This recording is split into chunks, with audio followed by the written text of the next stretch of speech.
John Beebe, welcome to the New School at Commonweal. It's a great honor to have you here. You celebrated your 80th birthday on June 24th. I did. In China. Well, not quite. I was in China in late April and May, but they couldn't wait. They celebrated me in a variety of ways, so that was lovely to be. And you also were there on your 8th birthday. Well, yes. They gave me a birthday party this year in Nanjing, a lovely party. Chinese people are among the friendliest, most welcoming people in the world. If you've visited there, we have such a distorted idea. If you just hear Zhou Enlai's pronouncements or the current news, it's by far they're the nicest people in the entire world. And maybe I should just say something about that before saying anything about my birthday. I was a child in Nanjing, as we called it then, because in November of 1946, my mother and I took a boat from Seattle, Washington to Shanghai to join my father, who had been appointed the assistant military attaché to a General Sol, who was the attaché in China. When America was sort of at the end of a failed mission to so-called save China by General Stilwell. It's been all reported in a famous book by Barbara Tuchman, General Stilwell and America's Failure in China. And of course, Richard Nixon came to power because he headed the China lobby that thought that argued that the Democrats had lost China to us and the Republicans would somehow solve that problem. And so that was a long ago politics. But when my father took that job, it was already it was already clear that it was just a matter of time before the Chinese Revolution took place. Mao was massed with forces that were far better trained and far more motivated than Chiang Kai-shek's. Chiang Kai-shek had a corrupt nationalistic government in Nanking. And so there were about 300 army advisors, and there was an ambassador. And then there was the military attaché who sort of carried the relationship between the little military group and the diplomatic group. But basically, all my parents did was go out to dinner every night with the people from all the other nations. The Egyptian ambassador had been exiled to China because he'd had a relationship with Farouk's daughter, the Princess of Egypt, and Farouk's wife was in love with him, so she got him. It was pretty wild. It was like something that you'd read. And my parents were sort of like the Fitzgeralds in the 1920s in China in the late 1940s. My mother was very beautiful, and my father had Clark Gable's mustache, and he was from Mars and she was from Venus. And it was Gone with the Wind in Nanking, China. It was quite. And I was their only child, and I sat in the basement with a little girl named Alice Turner, who later became the administrative director of the Merce Cunningham dance group. But back then, she was just. Or rather, our other friend, Jean Rigg, did, actually. But Alice Turner was a diplomat's daughter. She and I would sit down and read the Oz books. I had a whole set of Oz books that my mother had gotten from a friend. So we would read the Oz books, and I would draw maps of the land of Oz, which were mandalas. And in that way, kept my American identity in this quickly to be vanishing Emerald City, where I was actually living. And so, yes, I had my 8th birthday in Nanjing. I went back to China in 1998 for the first time since I left with my mother. We were described as evacuated. We left Nanking in 1948 in November because the coming down from the north by Mao was seen as just a matter of weeks. It actually took place in April of 1949. But My father stayed under house arrest for a year. By the time he returned, my parents were divorced, and that period of my life with them was over. So 50 years later, I was eerily enough sent back to China, like my father, on a diplomatic mission. The Chinese had gotten interested in Jungian psychology, and this was going to be the first conference on analytical psychology and Chinese culture. And I was there to represent and give the keynote address as the representative of the International Association for Analytical Psychology. That I would ever, like my father, be sent to the Far East to accomplish a diplomatic problem. And I guess we all have to work on what has been spoiled by the father, and as the I Ching says, and they do say, it does say, if there is a son, no blame rests on the departed father. So I've been going to China for 21 years since, and I achieved my diplomatic mission. This year, in August, in Vienna, the International Association of Analytical Psychology approved its first Chinese Society of Jungian Analysts. So they now have their own society, and in 3 years they'll be able to do their own training. So who would have thought life would give me that kind of opportunity to go back and from something that had gone totally wrong and get something really right. And so I feel very happy about that. That's one of the things that I'm very grateful for. But to tell you about the Chinese and their enormous welcoming quality, when I went back in 1998, I wasn't thinking so much about my childhood, although of course I was, but I wasn't. I was thinking more about Tiananmen Square, and I had the same reaction when we had our first Jungian conference in Berlin. Was I going into the heart of darkness when we went there in 1986? I mean, it was very nervous to land in Berlin, and same with China.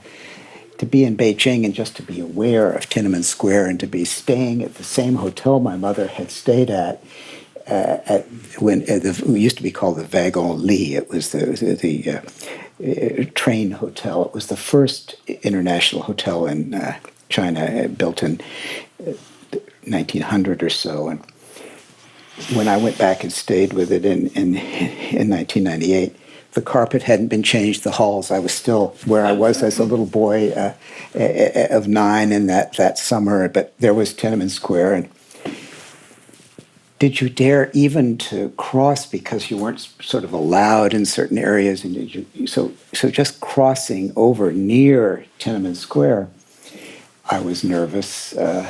Across the street, the hotel.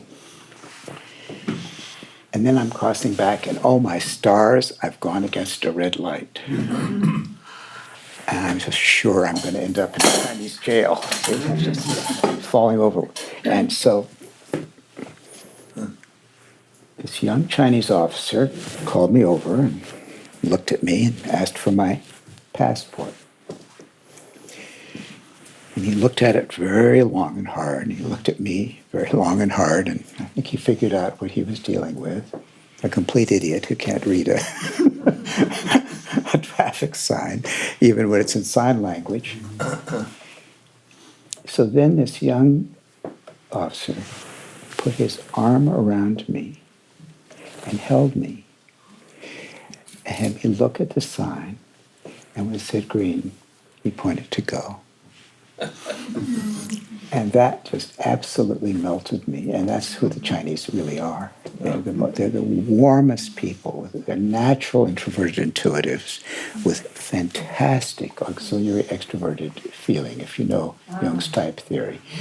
They're basically INFJs as a cultural type. And the compensation of, because they were so ravaged by the West. And the thing that both Mao and Chiang achieved is that China is now for the Chinese.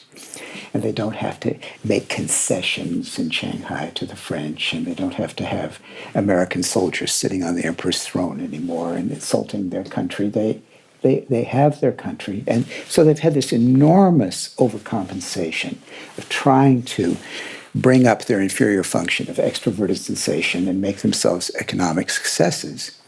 And of course, that's led to a very sad situation which I found out in 1998, where someone who studied psychology in America at Yantai University used the famous test, paper and pencil test of psychopathology, the MMPI, the Minnesota Multiphasic Personality Inventory, which is supposed to be able to identify major depression, schizophrenia, paranoia, so forth.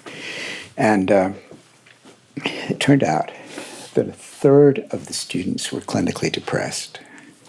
It's not just that it's so hard to get it was then particularly so hard to get into a Chinese university. And there was so much family pressure on the people. The living situation was very poor. The rooms were often unheated. There were hardly room to put books. People were on bunk beds, all kinds of creature poverty. But I think the real reason there's so many Chinese students who are depressed, I can say this here at Commonweal, is that they didn't have anything to believe in. After the Cultural Revolution, the faith in communism had fallen apart. Now they were trying the two systems, but you got an education in order to get your eyes operated on to look more Western because you could afford it, in order to have a car and a color television set and work for a corporation. I mean, the payoff for a Chinese student of actually getting an education was a spiritual poverty in favor of a greater material success. And so what I found, just coming for that first lecture in 1998, and what I found ever since, is that they found in psychological services and psychotherapy a phenomenal opportunity to express something that they can believe in, something spiritual. There's a huge orphan population that needs care, and there's now a network all over China of people offering Jungian psychotherapy services and sand play to these orphans. At the time of the Sichuan earthquake, two Jungian therapists, both of them are now analysts, and husband and wife, Dr. Hoyang Shen and Professor Gao Lan, set up tents in the site of the Sichuan earthquake. And for 9 months, Jungian psychotherapists stayed there offering psychotherapy services to children who lost most of their class, many of them their parents, many of them their teachers. The school building had collapsed.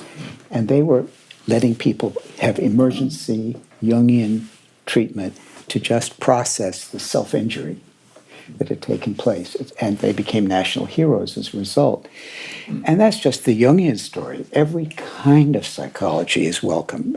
My friend Kirk Schneider, who's an existential humanistic psychotherapist, goes there. Many psychoanalysts have gone there.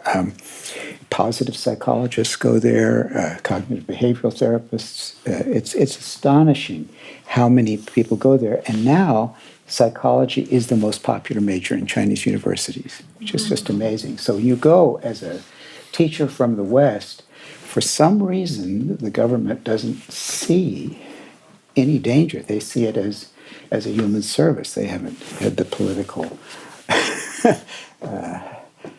explosion that we've had in psychotherapy, where practically all of our psychotherapy offices are places where people talk about the situation in this country these days. But there they do talk about how they feel about their country, but they're still enjoying the private space for reflection, where that not everything is collective self. And so we're very welcome there, and they're very welcoming to us. And so I've been treated very well there, and had a wonderful opportunity. I spend about 9 hours a week in China online. I do seminars, I do analysis, I do supervision. And so about 9 hours of every week, I'm talking to people in China, and they're just wonderful people doing wonderful psychotherapy work. Naturally psychological, it seems to me, and extraordinarily respectful. So for me, this last 21 years has been a thrilling opening up of a possibility I never thought I would have. Let me, first of all, thank you for that beautiful response to a question about where you spent your 8th birthday. What a joy. You begin to get a sense of the extraordinary human being I'm sitting here with. And I want to introduce you a little more formally. You were born June 24th, 1939 in Washington, D.C. You're a Jungian analyst in practice in San Francisco. You attended Harvard College and the University of Chicago Medical School. You're past president of the C.G. Jung Institute of San Francisco, on the teaching faculty, a Distinguished Life Fellow of the American Psychiatric Association. You are a well-known lecturer in the Jungian world. You speak on topics related to the theory and practical applications of analytic psychology. You've been especially active, as you mentioned, in introducing training in Jungian psychology in China. You're the founding editor of the San Francisco Jung Institute Library Journal, now called Jung Journal of Culture and Psyche, the first American co-editor of the London-based Journal of Analytic Psychology. You published in 25 different periodicals I won't go through. You are the author of 2 books. One is called Integrity in Depth, a study of the archetype of integrity, and the second is called Energies and Patterns in Psychological Type, the Reservoir of Consciousness. I'd like to come back to those 2 books. An avid film buff, you draw on American movies to illustrate how the various types of consciousness and unconsciousness interact to produce images of self and shadow in the stories of our lives that Jung called individuation, and you've been widely read in that area. With Virginia Apperson, you're the co-author of The Presence of the Feminine in Film, and you can be seen discussing film in the documentary The Wisdom of the Dream. Among your better-known papers are Attitudes Toward the Unconscious, The Father's Anima as a Clinical and as a Symbolic Problem, On Male Partnership, Primary Ambivalence Toward the Self, Its Nature and Treatment, Towards a Jungian Analysis of Character, and The Trickster in the Arts. You are particularly interested in the way an understanding of typology can foster the development of capacity to take responsibility for our impact on others using Jung's theory of psychological types, where contrasting attitudes of extroversion and introversion color the judging, rational functions of thinking and feeling, and the perceiving irrational functions of intuition and sensation. And from that, you developed an archetypal model of a dialogical self, where conscious functions contend with more unconscious complexes in the shadow. A person's dominant, preferred function is the hero, which is most allied with a semi-conscious complex called the anima, or anima. The hero is challenged by the opposing personality. Then the next most preferred or auxiliary function is the good parent, which may be counteracted by a shadowy witch-senex complex. Similarly, the tertiary function, the child, may be undermined by a more juvenile trickster. Finally, the anima may find itself forced to compete with a demonic personality function which threatens to destroy it, and so forth. So the reason I take the time to read that into the record of this conversation is that you have made an extraordinary contribution to Jungian thought. I mean, obviously, the San Francisco Jung Institute has been a seminal force in Jungian thought in the United States, and you have been a seminal force within the San Francisco Jung Institute. And that force not only affects Jungian institutions and practitioners around the world, But as you pointed out, you've played a seminal role in bringing that work back to China. So as you've just recently had your 80th birthday, and as you reflect more broadly on, I'm 75 turning 76, so I find myself, there's the story that we live forward but understand our lives looking backward in a certain way. So as you, and I believe you and I both continue to move forward with a lot of our energy, but as you reflect on what has mattered to you in this rich and complex life of service that you have lived in archetypal psychology, Jungian psychiatry and psychology, what would you say are, say, 3 or 4 principal headings under which you would organize the contributions you have made?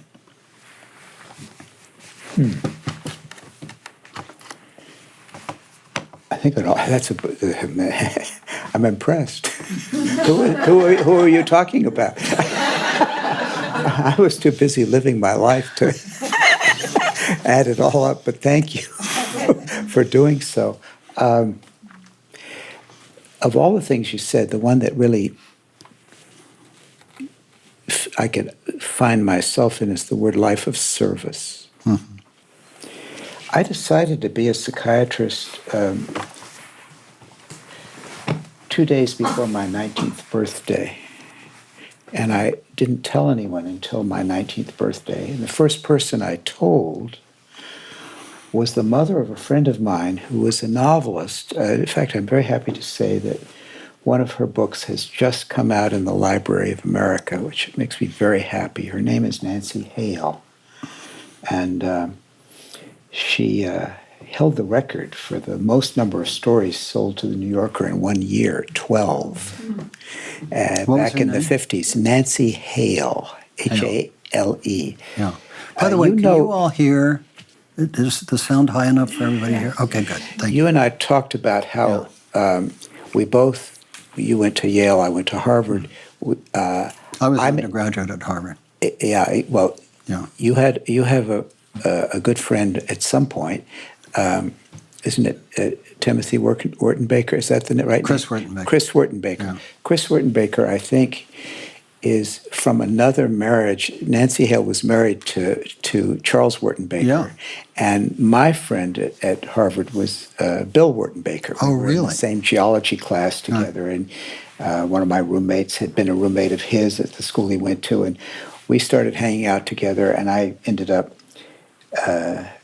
going to Folly Cove, Massachusetts, which is between Gloucester and Rockport on the north shore of Massachusetts, and spending a summer. And the big event of that summer was his mother, Nancy Hale, who was a phenomenal woman who had had a Jungian analysis after a kind of breakdown she had after her marriage, delayed breakdown after her marriage with Charles Wertenbaker, who had envied the fact that she was more successful as a writer than he, and had actually, as a condition of their marriage continuing, forbidden her to do any more writing. Oh my God. And so she finally got out of that marriage, to which my friend Bill was born, and wrote a book called The Prodigal Women, which was a huge bestseller right under that famous book at the time of the early 1940s, The Robe by Lloyd Douglas. But right under The Robe was this good novel by Nancy Hale called The Prodigal Women, which she, famous Max Perkins was her editor, the same editor for Thomas Wolfe and Fitzgerald, and he kind of helped her get over her writer's block enough that she could write the book. But after she published that book, she had a nervous breakdown. It was sort of like at last, with the success and the return to, she could actually do something with all the resentment and feelings of a woman of that time who was told, you're not supposed to be stronger than your husband. It's just an appalling story. And so she went into analysis with the first Jungian analyst in America, who was Beatrice Hinkel, Hinkle, who had translated Jung's famous book, Symbols of Transformation, and it was called, in 1916, under the title The Psychology of the Unconscious. And it was Jung's first statement of the collective unconscious and the ideas for which he became famous. And Beatrice Hinkel was a remarkable human being. She was a very good friend of Eleanor Roosevelt's, and there's a long history of believing that, and no one has ever quite been able to prove it, that when Franklin Roosevelt came down with polio, Eleanor arranged for him to have sessions with Beatrice Hinkel. And he may even have stayed at her house in Washington, Connecticut, which is called Smoky Hollow, where she had her analytic patients who really needed to sort of go into what the ancient world would have called incubation. And just, it wasn't the same thing as an asylum, but it was a sanatorium of a sort where people in a rather deep, introverted breakdown space could come and have a space. So Nancy Hale was there with her and had this marvelous Jungian analysis, which just saved her life. And then, as I say, she became this very prolific writer and wrote a... Who was her analyst? Beatrice Hinkel. Oh, Beatrice Hinkel was her analyst. I see, got it. So yeah. The person I chose to tell... I'm sorry, but who was Beatrice Hinkel's analyst? Probably Jung. Probably. She had gone to Zurich, and she's in that picture of Freud and Jung and Clark University. She's a picture there, and she did spend years in. So Jung was her analyst. She was as I said, she was one of the first Jungian analysts in those days. To be a Jungian analyst, you had to be analyzed by Jung himself, and he said, "You're an analyst now." I mean, it was sort of like that. We didn't have institutes yet, and so that's. Thank you for asking. Yeah. She's a remarkable human being. And so you told her. So I tell Nancy Hale. Yeah. And of course that was big for me because, like just about every English major at Harvard, I thought I was going to be a novelist when I was accepted, and and that's what I said I was going to be when I applied to the.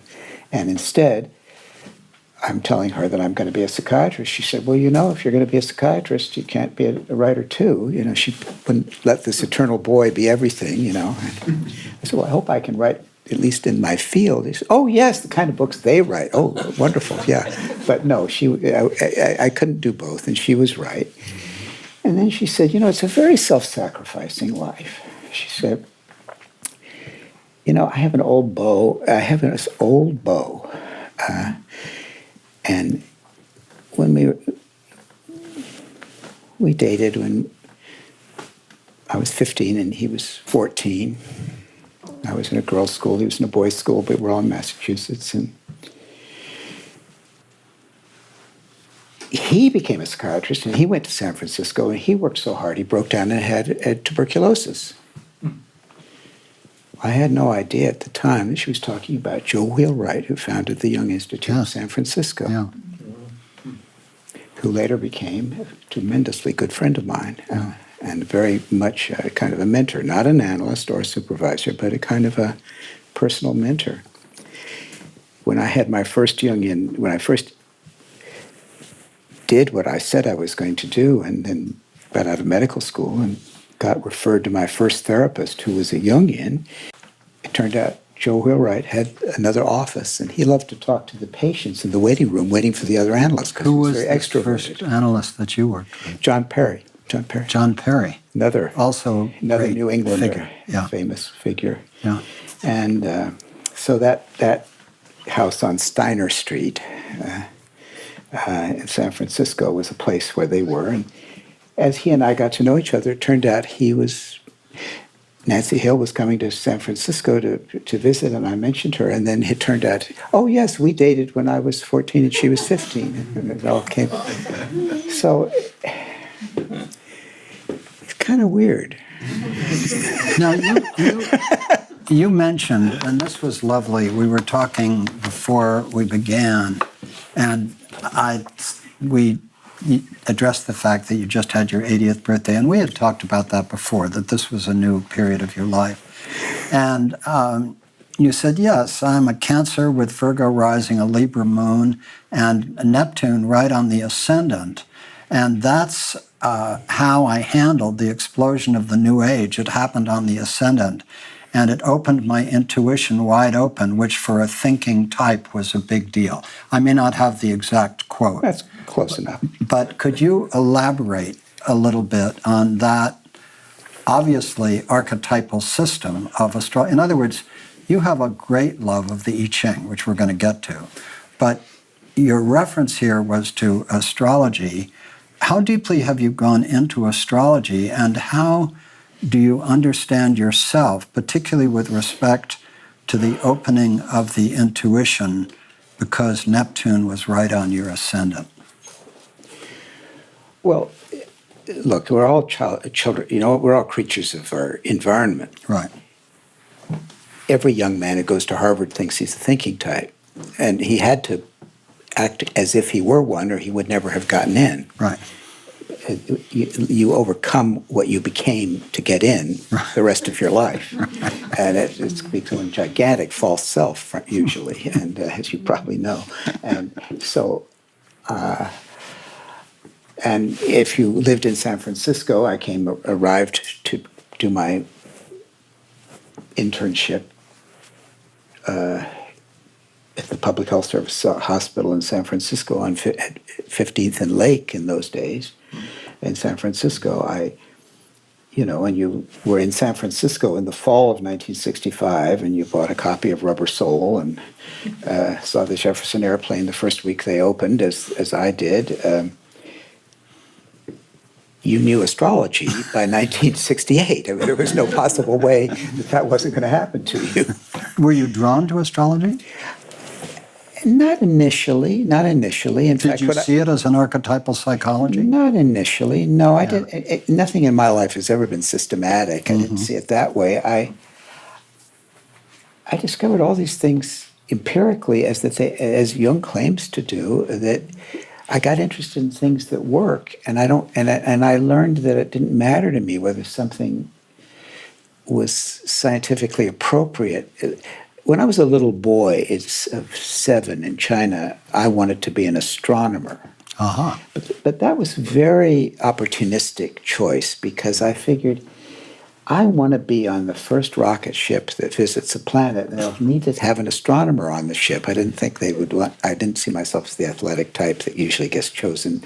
Even I could see that then in the future would be the future astronaut. But I could see myself as a little bespectacled astronomer. They would take me aboard. And in a way, you did that. Well, who knew? And then these English women would say, "Oh, you're the little boy who wants to be an astrologer," and I was so angry. No, I'm going to be an astronomer. But I think she was right. And I later, so in the New Age, someone introduced me to a wonderful astrologer, and it was astonishing. And why I brought up my signs and ascendant is it just so happens that every 123 years there's a conjunction of Uranus and Pluto, and there was one around the time of the 1848 revolution, which was just changed the political climate, as you know, in Europe ever since, and Karl Marx and everything was emerging out of that. But in our time, it was what happened in San Francisco around 1966. And there you had a conjunction of Uranus and Pluto, which is both a combination of expansion of consciousness and a purging of old consciousness. So we were getting this new age, and people were fascinated by all kinds of intuitive extension of consciousness models, and you'd have books like Ralph Metzner's Maps of Consciousness would come out by the end of the 60s, and I was part of all that.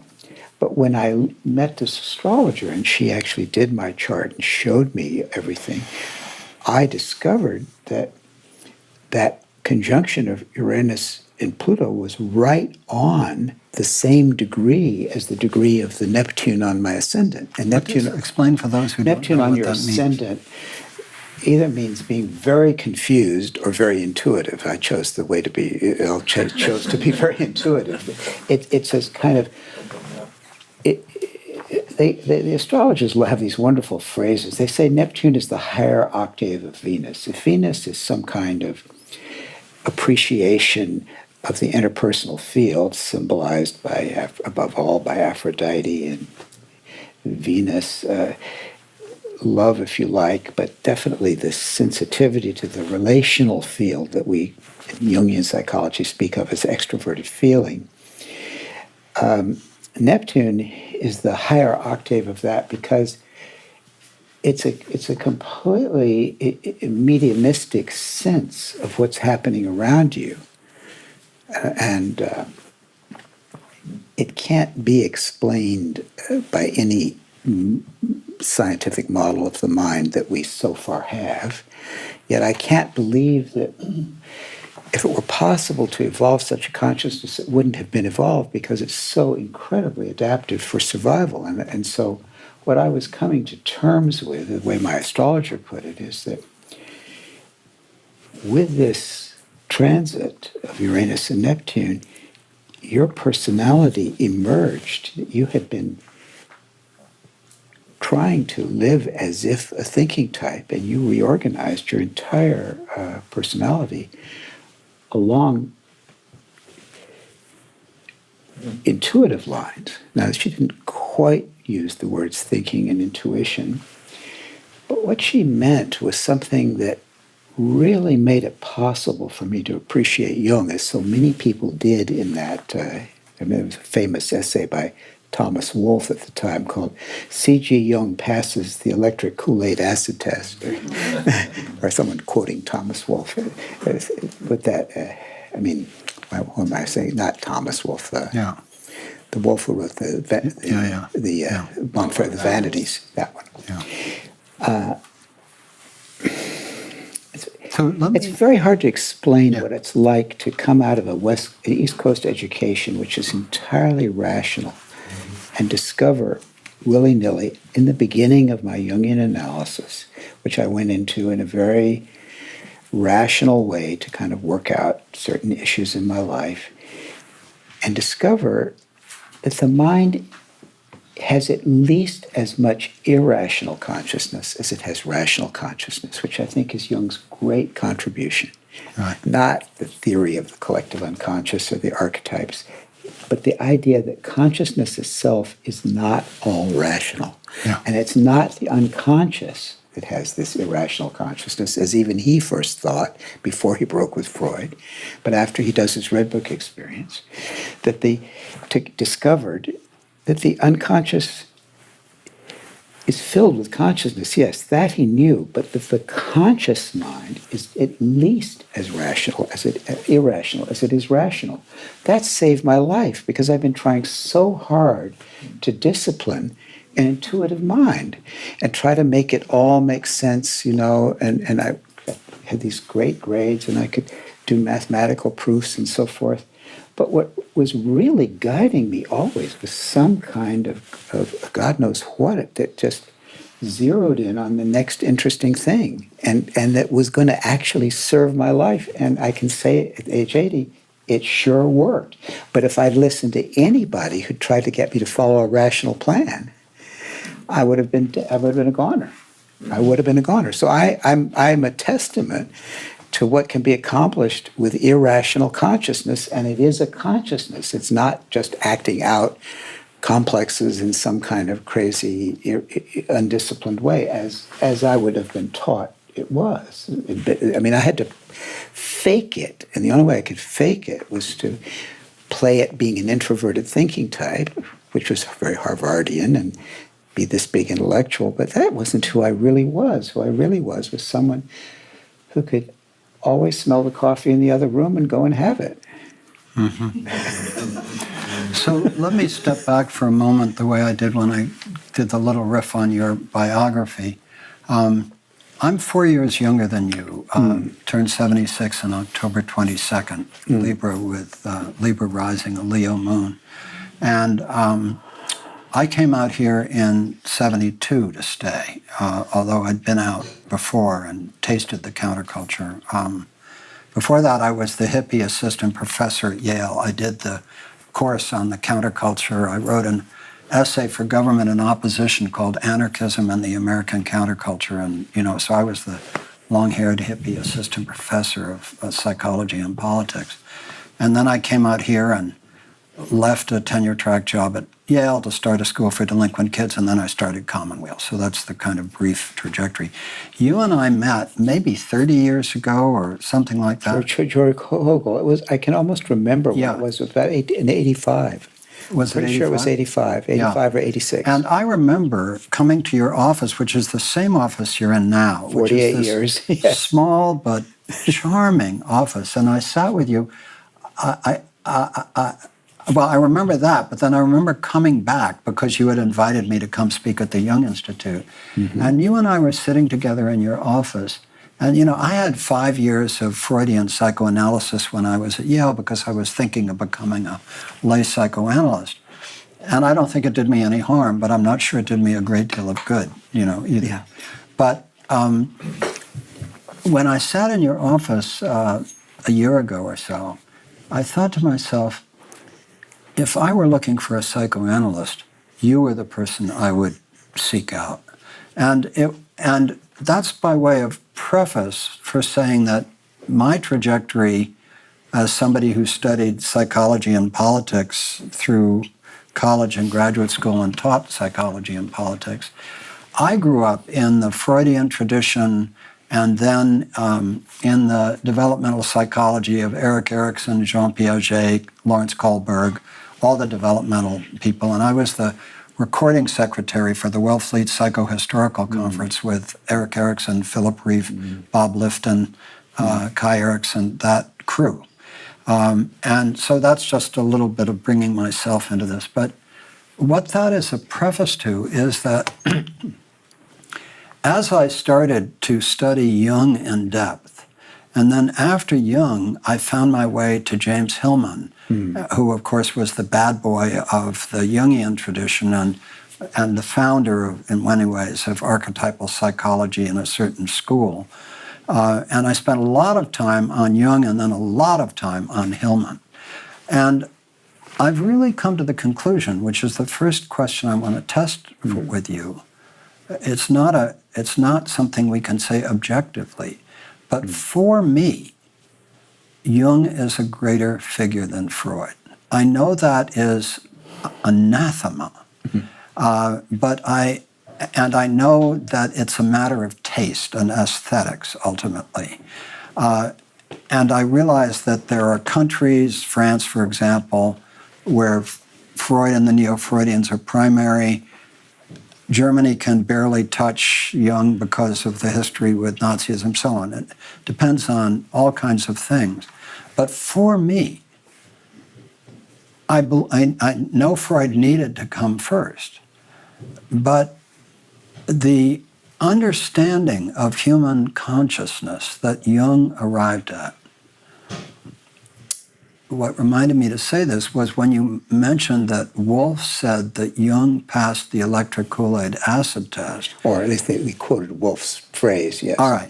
But the point is that I have long thought that Jung was the mimetic capsule that brought a whole body of 19th century European thought that surrounded Jung, but that we had no historic memory of, into the New Age. That he was the capsule, the carrier, the psychic carrier, and that by exploring Jung, one then begins to understand the influences on Jung, which were enormous, going back to Goethe and, of course, going way back before that.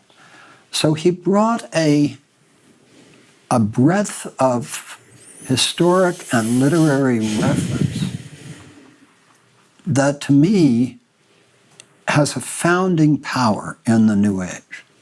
So I'll just stop there and ask what your reflections, positive or negative, whether you'd be critical of it or not, of that perception of Jung's contribution.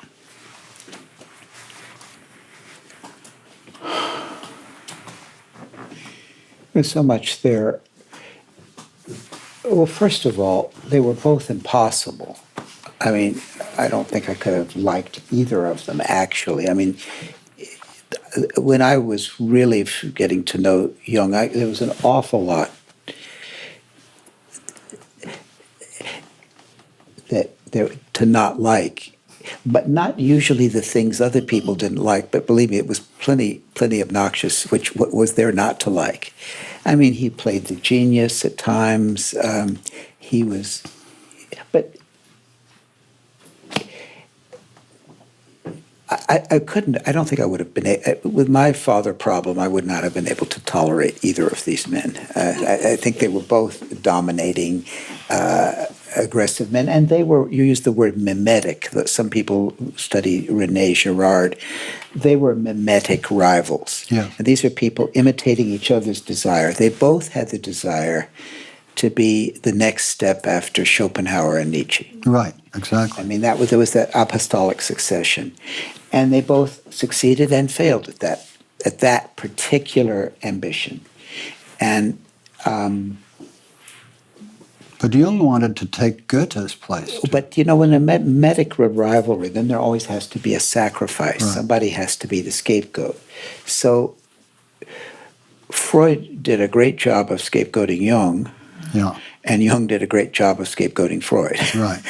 And they're essential. They're essential. They're incredibly brave people. Yeah. But their mimetic desire, their conjunction, which took place during their lifetime and in their period of knowing each other, was the great conjunction of Neptune and Pluto. And there you had the desire. Pluto is this.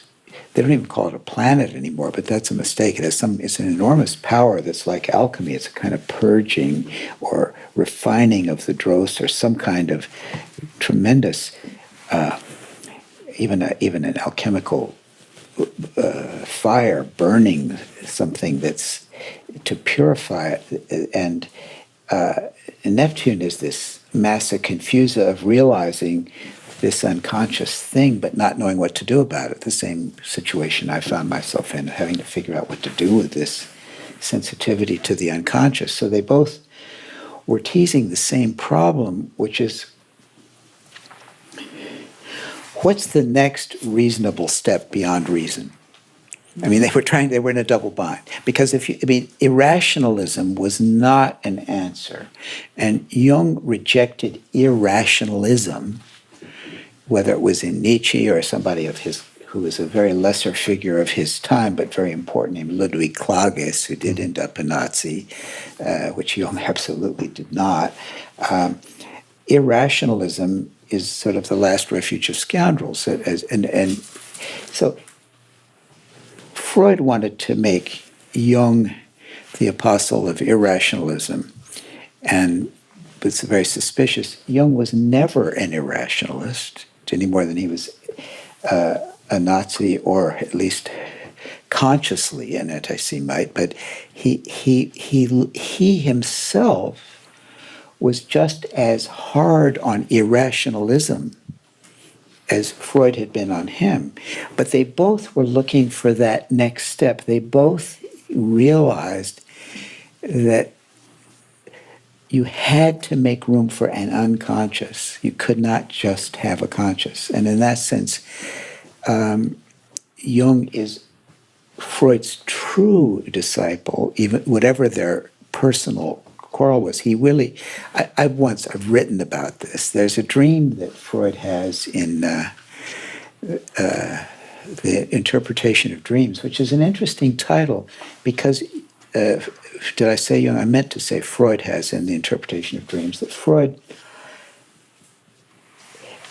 gives many of his dreams and he gives many associations, but he never really interprets any of the dreams. So that the interpretation of dreams does not take place in the interpretation of dreams. So it's up to us to interpret Freud's dreams, and I haven't hesitated, of course. And so this amazing dream that he has sometime around 1898. We don't have a date of the dream, and we have his associations, and I'm not going to take you everywhere with the dream that you can go, and the dream is of self-dissection. Freud is a doctor operating on himself. No. Now, I think that is he was, of course, in the midst of this self-analysis. Right. And I think so. And so he's working on himself, and he's doing the operation. He's the patient and doing the operation. And he comes across this strange silver paper. It seems to be silver. It looks silver paper. It's actually tinfoil. It's Stannis, but it looks silvery. And it's overlying the pelvic organs. And he looks at it sort of so curious. Doesn't know why it's there. He sets it aside. And now he's sort of kind of recovered from the operation, more or less, but he's still very shaky on his feet. And so he doesn't know quite how he's going to proceed from there. And then appears this tall man who is well-built and tall, and he's an alpine guide. And this man carries Freud the next step of the way, and they go over a crossing, some kind of bridge or something, and then even the tall man has run out of steam, and Freud realizes that they're not going to be able to finish the crossing. And it will be up to the children to finish the crossing. And I think that's a precognitive dream about Freud and Jung. Yeah. And I think that silver foil, that's what Jung called Luna, the color of the silver, and it was over the pelvic organs. Freud was too good and too meticulous an analyst not to discover the anima in that way, but not knowing what to do with it, because it was a cultural product in the middle of the sexual area that he was so interested in studying in a biological way. And then he has to leave that aside. Then he doesn't quite have the understanding, literally, the standing, his legs can't quite hold him. So he needs Jung to carry the project a little further, but it's up to the rest of us to carry it. And that's where I see myself. I see myself as one of the children. I suppose I'm one of the grandchildren or great-grandchildren. It doesn't matter. I consider myself one of those who've come after, whose job is to recognize the enormous, in that dream I see enormous integrity of project. This is a man really thinking at the deepest level about he's doing really important work for the culture. I mean, we're so unself-reflective. In fact, right now, we're having a cultural catastrophe because of an enormous failure of self-reflection. So you used the word integrity, and Yeah. one of your seminal books is an exploration of the archetype of integrity. Please say more about what your central thinking is on the archetype of integrity. Well, I put it in the preface. It was actually one of my patients found I may happen to confide in her that I was writing a book, and what's it about, and it's on integrity. Oh, that's when you take responsibility for what you do, she said. That's never been improved upon. I mean, it's a word that we believe that Cicero coined. He supposedly turned a lot of nouns in the Latin language. I want to stick with that for a moment. Integrity is when you take responsibility for what you do. Yes. Integrity is when you take responsibility for what you do. That's an interesting description because, you know, for myself, I see myself as a radically imperfect human being, and therefore with some useful skills. That's my self-description, a radically imperfect human being with some useful skills. And I've never been able to embrace the concept of integrity for myself because I see myself as radically imperfect. But when in that language, integrity is taking responsibility for what you do, I can understand, which is important for me, that description of integrity. So to me, integrity is always so wrapped up with moral codes and doing things according to the conventional moral codes of your time. But that, I just wanted to jump in there because it seemed to me very central that you saw that as something that can't be improved on. Yeah. Yeah, there's a wonderful philosopher named John Keeks, Kekes. I may not be pronouncing his name properly, but he has a marvelous book, if I remember the title correctly, called something like Individuality and Moral Tradition, something like that. And in that, he does a wonderful job of distinguishing purity from integrity. And integrity, in a Jungian sense, has to include the fact that we have a shadow. Yes. I had a lovely example of that from the first yoga teacher in the Bay Area. It was a man named Walter Baptiste, and for a long time the Baptiste Center was on Clement Street, and they had a restaurant called the Hungry Mouth Restaurant. I used to eat there, and I did a bit of yoga there for a while in midlife. And Walt would talk when he guided a yoga class, and he would get us to pay attention to various parts of our body. And he said, "Now I want you to focus on. I want for you to focus on your heart. I want you to focus on the blood vessels around your heart, and be sure to focus on the plaques on your arteries because they're part of you too." And that's a very different kind of yoga. Oh, beautiful.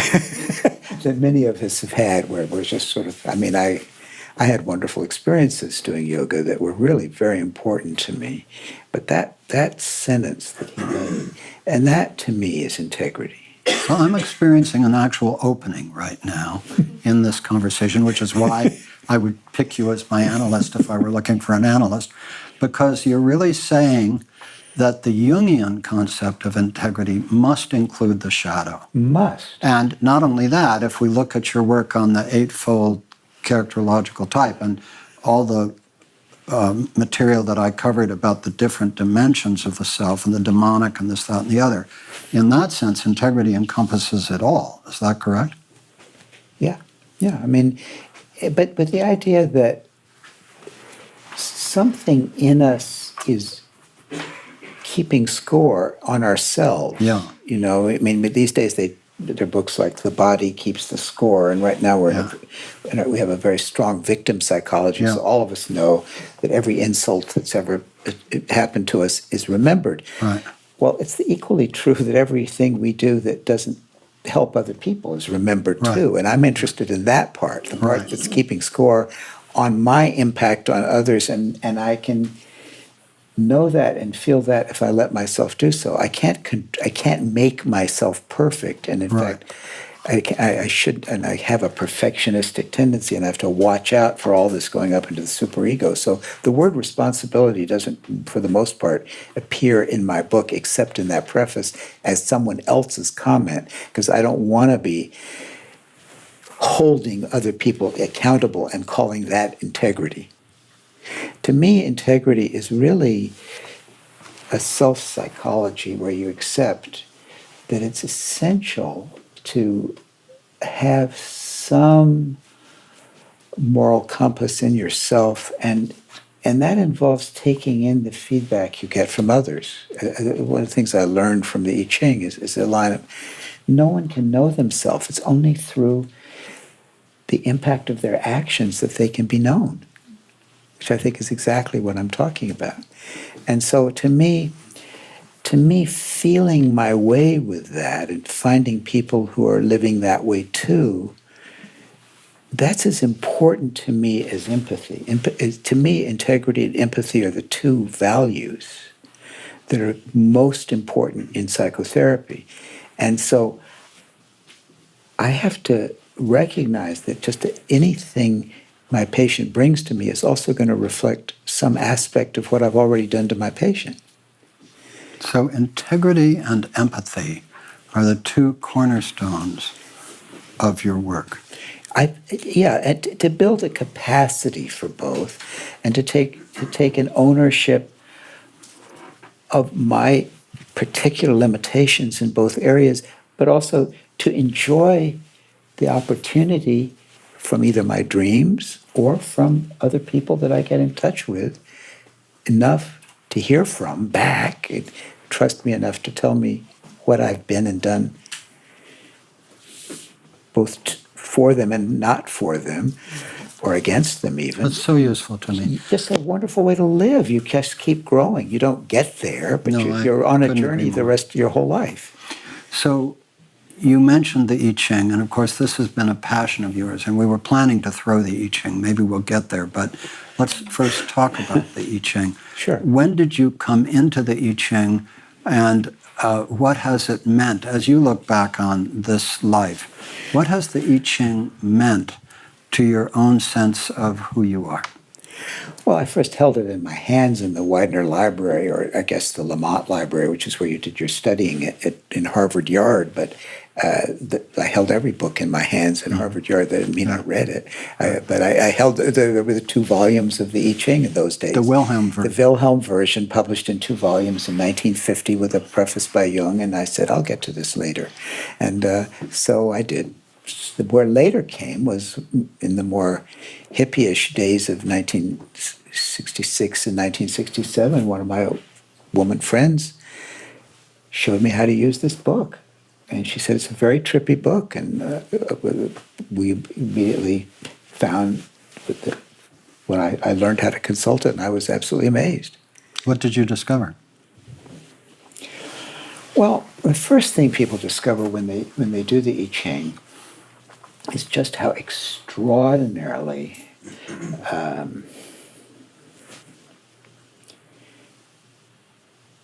apropos it is to your state of mind at the time of there were so many examples, but I'll give you one. I had a couple of friends, they happened to be Jungians who were married, and they were both doctors, and 9 months had gone by, and the baby was due, and no sign of, I mean, I think the baby was definitely kicking and all, but there was no sign of going into labor. And they got anxious, and they thought, these are the days of, advanced medical technology, so should we induce pregnancy? Should we induce pregnancy? In other words, what am I saying? Yeah. This is why I became a psychiatrist and not a surgeon. They had already induced pregnancy. They had figured out how to induce pregnancy. Their problem was whether to induce labor. I do that kind of thing all the time. But so, trust me not, but keep on listening.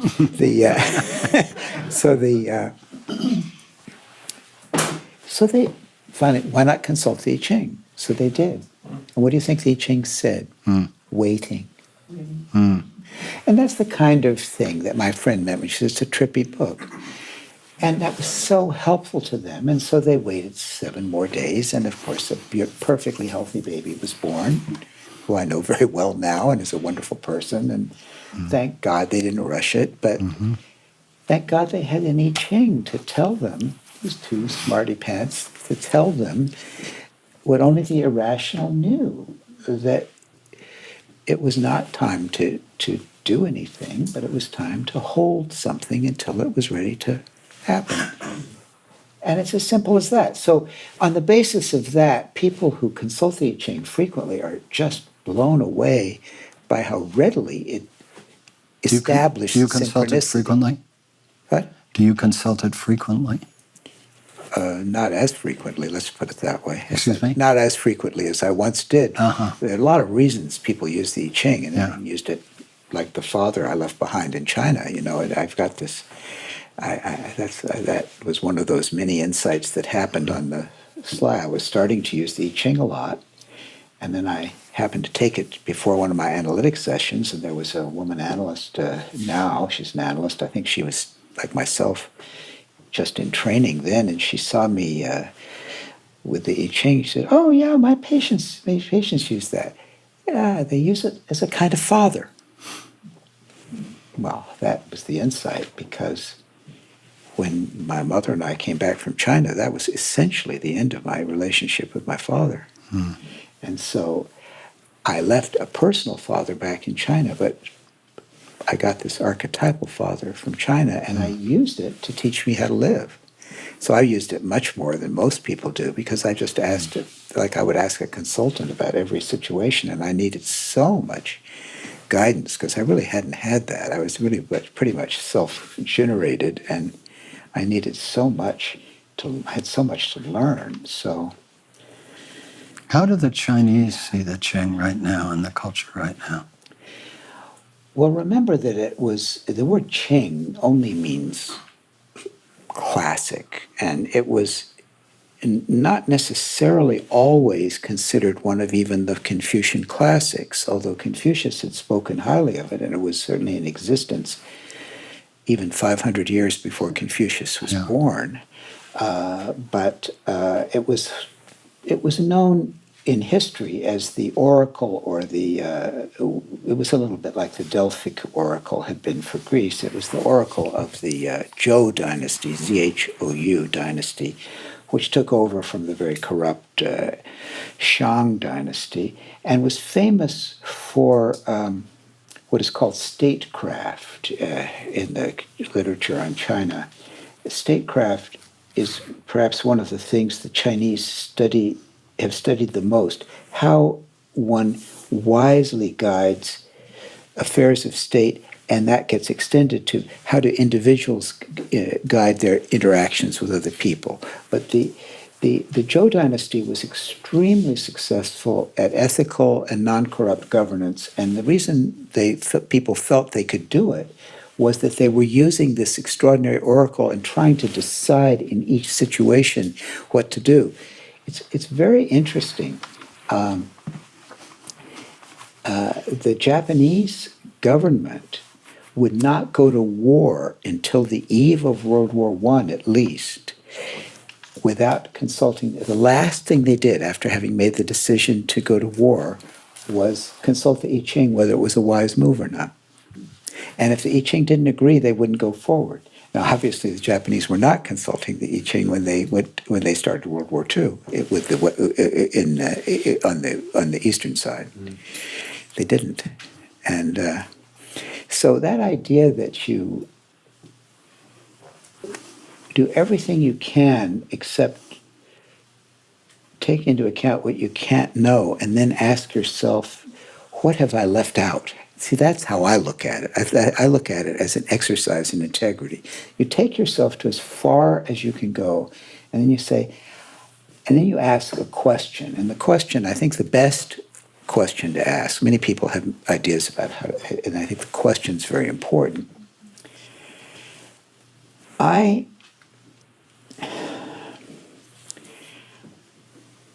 find myself disposed to act in the following way. What will the consequence of carrying out that mode of action be? And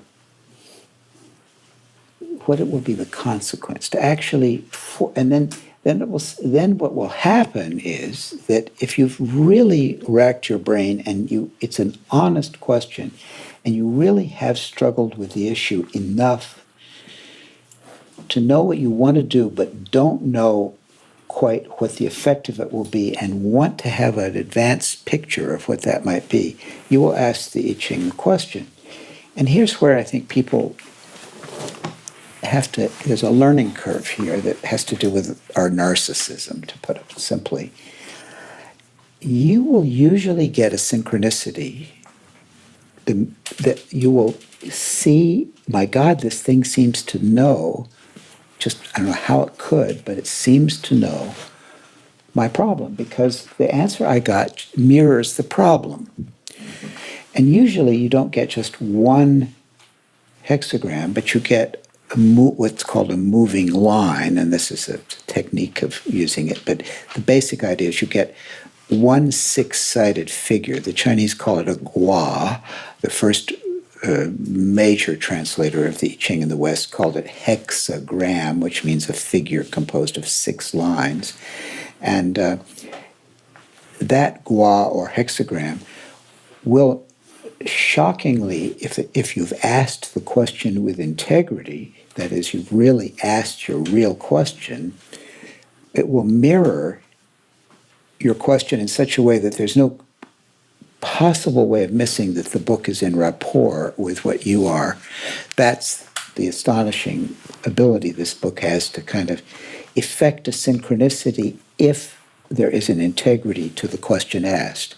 That's one of the things that I've learned, is that synchronicity follows integrity. Another way of saying that, for me, I agree with you completely, is that if you approach whatever encounter you are approaching with reverence, Yes. the more reverence that you approach a person or a situation with, the more reverence comes back. So it's like what you're saying. Reverence has resonance, yes. Yeah. You just have said that beautifully. And this is like that. This is like that. And it's just as when I had decided that I wanted to be a psychiatrist, and I molded over, and I finally decided to speak to Nancy Hale, I got so much synchronicity because I already had so much integrity in asking the question. I wasn't just lightly blabbing it around. I was really holding it, and it was a decision I'd come to, but I also wanted to share it. Even the idea of sharing it had integrity. I'm pleased with my young self for having that. Oh, beautiful. And then I got a magnificent synchronicity as a result. And I think that her mirroring of so that kind of synchronicity can happen alone in a consultation with I Ching. But there's where our narcissism comes in. Oh, aren't I wonderful? And oh my goodness, I have a synchronicity. And oh yes, I got this line, and it just matches completely. I've had so many people come into my office who, knowing, because I keep a copy of the I Ching in my office, that I like the I Ching, will bring in their I Ching and they'll tell me what they got in the first hexagram. And I say, oh yes, what did it change to? Oh, I don't remember. Because they're so in love with the fact that the universe mirrored them. It's almost like mirror, mirror on the wall. Who's the most wonderful? You asked a great question, and I'm giving you a great answer. Aren't you wonderful? And I said, well, yes, Virginia, there is synchronicity. There is a Santa Claus. Yeah, okay. That's not what we should be focusing on. What you really want to focus on when you get, and I learned this from my own analyst, Dr. Henderson, is that the first hexagram that you get is where you are now. And you want to be sure you know where you are. And if you haven't asked the right question, or the I Ching, as sometimes does, answers the question you should have asked, it kind of reorganizes you enough to state where you are now. But then it changes, and this is what we don't know. But it seems to know that in a human situation, it's like this. If you take this attitude and do this, the situation will go in this direction, and it will end up as that. And then you really have to ask yourself, do I want that to happen? And that's where you have to decide for yourself whether the outcome of that you are being told will emerge from what you are now thinking of doing with what you have now, whether that's to your taste or not. And there you really have a chance to develop what I would call your moral taste. Well, beautiful. Moral taste. And that is what I think I've been training for so many years. I love that. Moral taste. So moral taste is an aesthetic concept. I think that's right, and I think that's very true. In other words, instead of being judgmental, it's aesthetic. That's right. Yeah. So there was a question that I actually asked you the last time I was in your office with you, which I think was about 3 years ago. It was about the I Ching, and we also talked about James Hillman and archetypal psychology. But I want to come back to it because I don't remember your answer exactly. And that is, I have a tendency to see astrology, the I Ching, the tarot, Jungian psychology, archetypal psychology, as different forms of different archetypal psychologies. The Enneagram, I would add. In other words, it seems to me that, so this comes back to your point about the I Ching. You throw it and it feels so true. You consult your astrology reading and it feels so true. For me, because I'm into Enneagram, you figure out your Enneagram and it feels so true. You have a tarot reading and it feels so true. you do your psychological types Jungian thing. It feels so true. So the question I've been asking myself for quite some time is how is it that these archetypal systems that are so varied in origin and theory or whatever, all have that sense of profound, authentic guidance when we come to them with reverence? And how can we understand that such different systems give us such reverential responses when we approach them with reverence?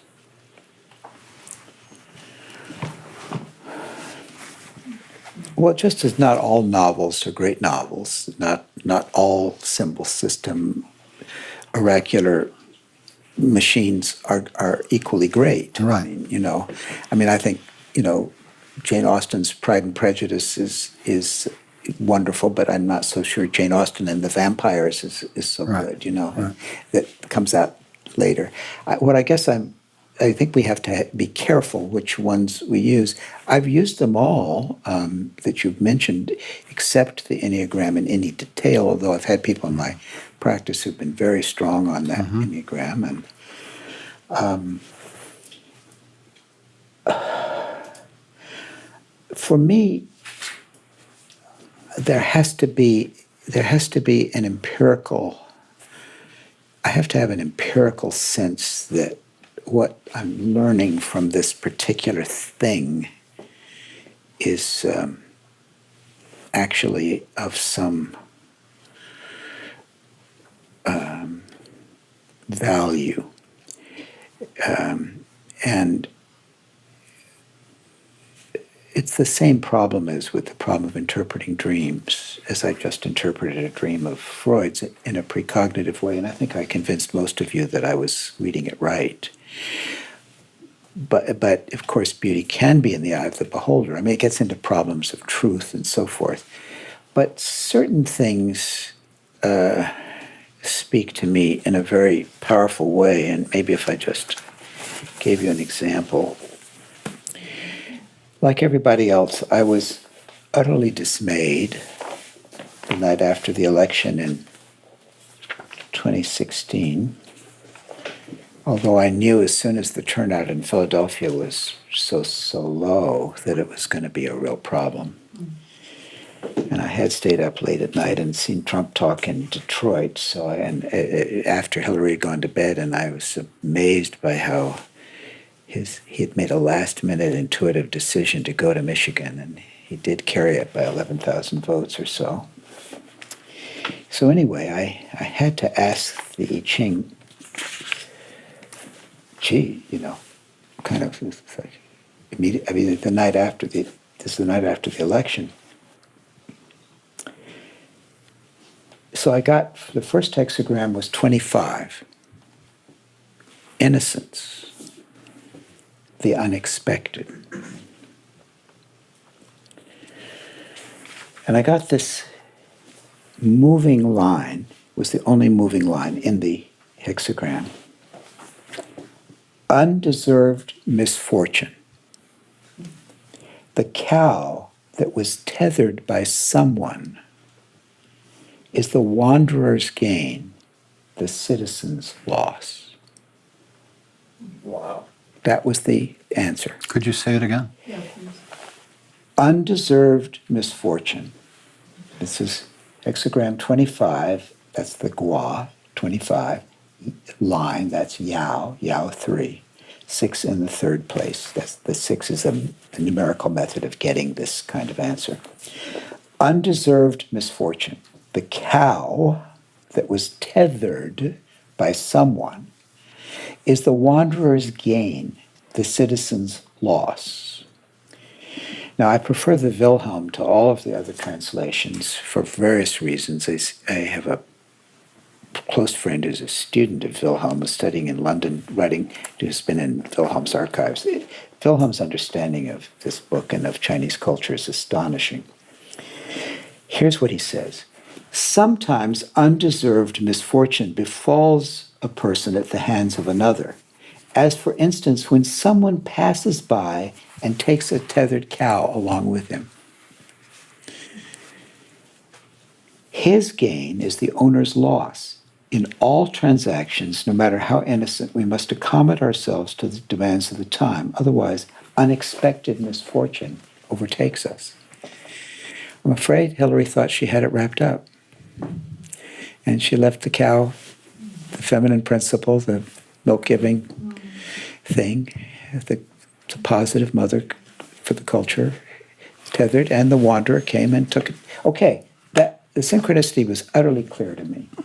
That I don't get anything as good, although I have used astrology and tarot, and I've gotten amazing things there. You don't get anything. But this is very interesting. It also links the synchronicity also to the psychology and the moral. So I'm just telling you why I happen to like this book. I'm not saying that that's the only sources, but I want to tell you where it goes to. Yeah, go for that.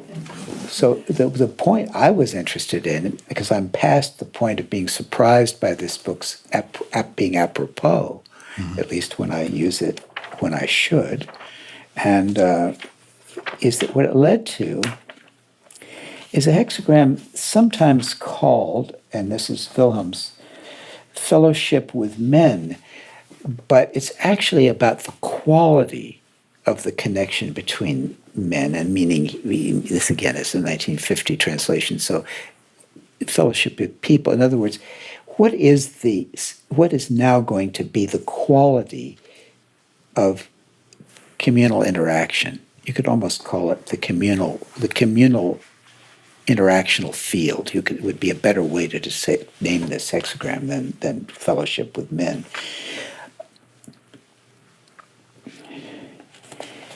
He hides weapons in the thicket. He climbs the high hill in front of it. For 3 years he does not rise up. So this is strange.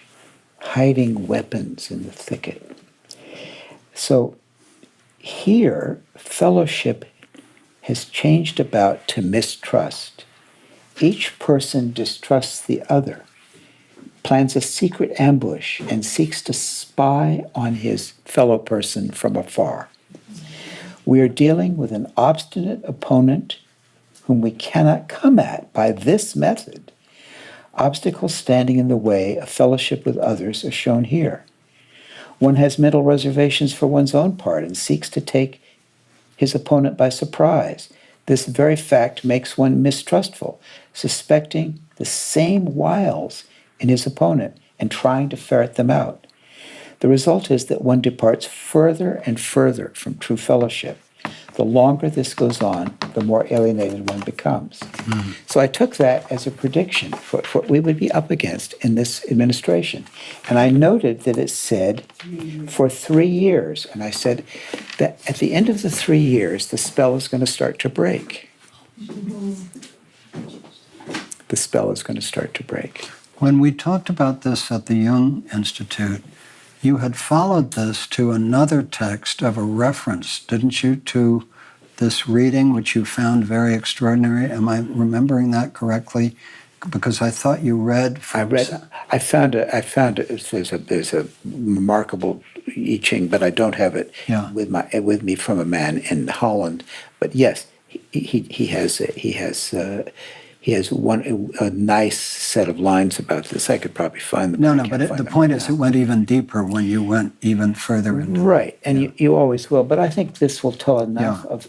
Now, to me, what speaks to me about this, that is the clearest definition of what we've just been through that I have been able to find. And I read every op-ed piece and every opinion piece known to man and woman at this point. I mean, unfortunately, they still are more men than women, and the men often, sometimes they're appallingly stupid, sometimes they're very smart, but none of them are as smart as that. I mean, that's just exactly what happened. Your book, Energies and Patterns in Psychological Type, The Reservoir of Consciousness, one of the things that has come to strike me most powerfully about archetypal psychology is the independence and autonomous energetic function of these different archetypes that live within us, some people would say live through us, over which we have very little control. When you write about energies and patterns in psychological type, the reservoir of consciousness, that clearly draws on, I think clearly draws on, your work on the eight functional model. So could you talk a little bit, because I think this has been a major contribution of yours, about your work on the eight function model, which derives from Jung, and your understanding of these extraordinary autonomous energies in the different archetypes that live in us and perhaps in some way live through us?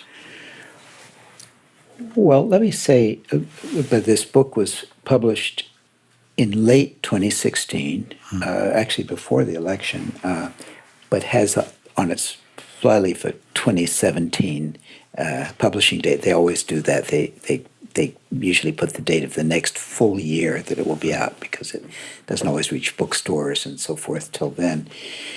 I'd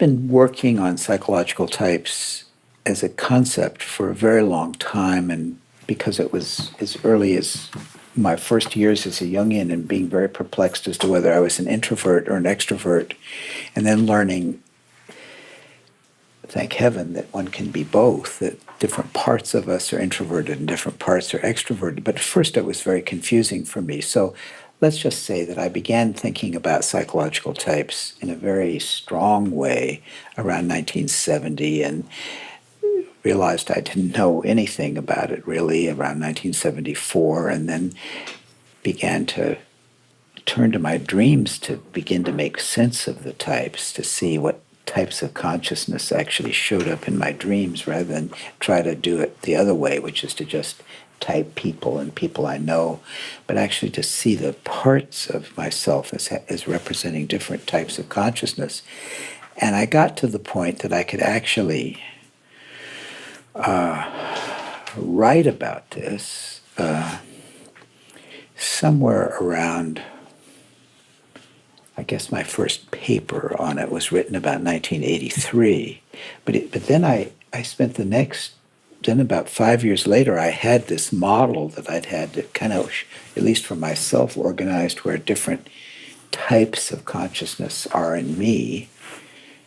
I hope this is all clear, that many people, because they know the MBTI, which is the most popular paper and pencil test now of personality in the world, and these days, more people know the terms of typology, extrovert, introvert, thinking, feeling, sensation, intuition, than can tell you what ego, id, and superego mean. And that isn't what it used to be, but it's the way it is now. And that's because of the Myers-Briggs type indicator, which so many people have taken. But all of these, the test is trying to get what they call types of personality, and they're trying to say that we all human beings end up as one of 16 types of personality, and they have that model. I'm more interested in what I think was Jung's original intent, and he says it in the preface to the Argentine edition of Psychological Types, a preface he wrote in 1935, which is about 15 years after he actually published Psychological Types. He says that it's a mistake to think that I created this system to type people. What I was trying to get at was to make some sense of the welter of empirical material that a working psychotherapist meets in the course of treatment, where so many different things and issues come up, and that I'm trying to get at.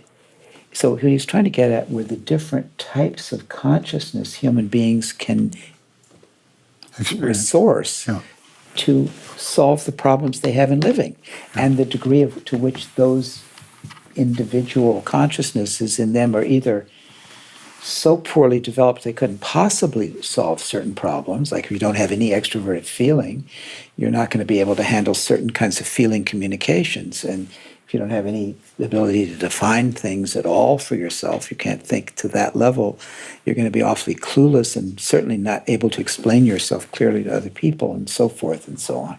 So Jung was interested in the status of different consciousnesses within the self, almost like, it depends on how competitive you are in your psychology, but sometimes I think of it as 8 racehorses, you know. But Say again? 8 racehorses, Yeah. Mm-hmm.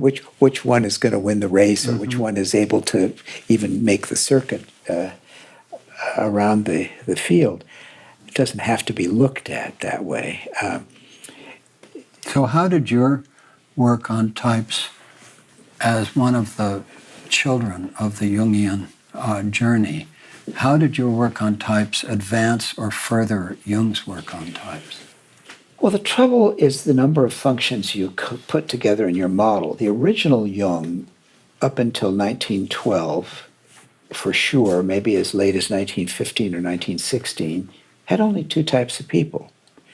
And he had all of his psychology sort of bound up in this. It came out of those very early experiments he did when he was assistant to the most successful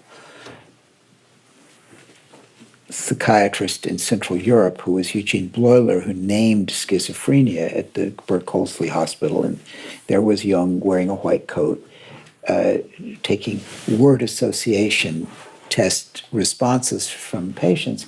And he noticed that in addition to the evidence that he was able to assemble for unconscious complexes causing people to block or perseverate or have a very idiosyncratic response to a particular word, and in that way he could say, aha, there's an indicator of a complex.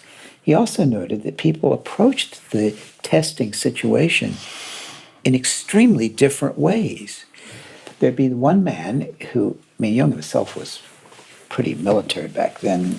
He would be sitting there in his white coat looking at it would usually be a man. He'd sit up, and he'd try to sit at attention, and the word would be given to him, and then he'd try not to move a muscle except to say the first word that came to his mind so that the doctor would get the most accurate association.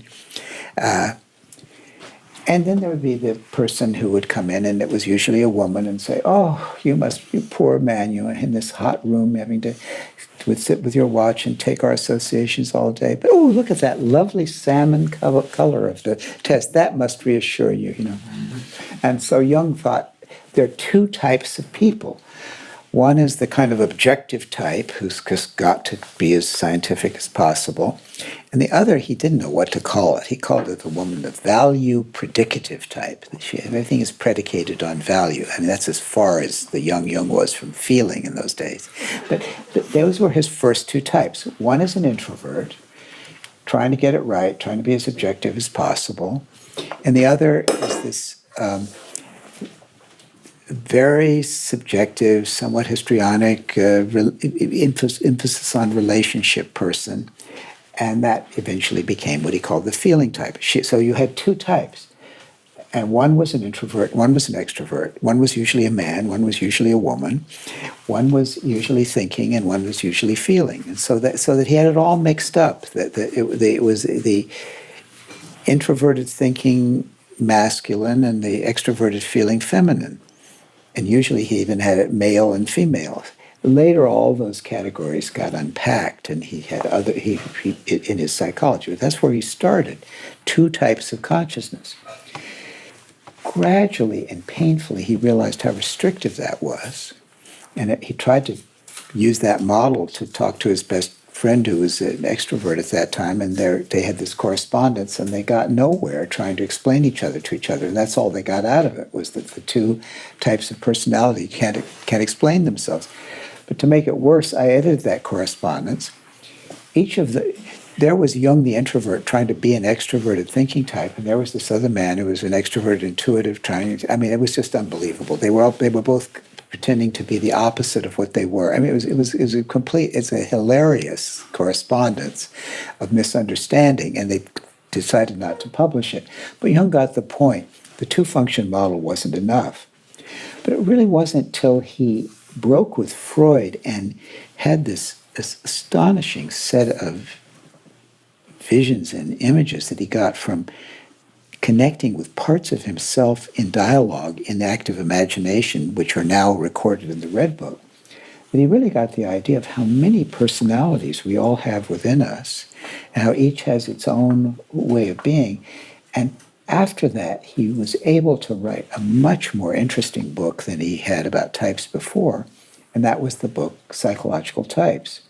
And there he does name the 8 functions of consciousness, but he says that we only get to have 4 of them, each of us. We only get 4 of them. And the other 4 will be very undeveloped in the unconscious, and he won't say too much about what's about them. So that he ended up going from a 2-function model to a 4-function model. God knows it was a help that he'd added in irrational functions, so he added in intuition and sensation, which are irrational in the sense of being non-rational, in the sense of being things that are just given to us, like the way, if you look at it, I look at your green, that green, before I even know what to use the word green, that just is given to me. It just comes at me. And it's my sensation picks it up. Or my intuition selects you to pick it up. So those irrational functions function to get me to organize that long before I can say the name of the garment you're wearing or the name of the color, which would be more a thinking thing, or to even tell you whether I love it as I actually do, or whether I don't like it, as I probably wouldn't say unless this were Germany, where that's socially acceptable. But so we have feeling and we have thinking as rational functions, and we have sensation and intuition as irrational functions. But Jung only gave us 4 functions, and 3 had to be more or less the ego functions, and then the 4th function would be the inferior function, and that was supposed to carry the whole relation to the unconscious.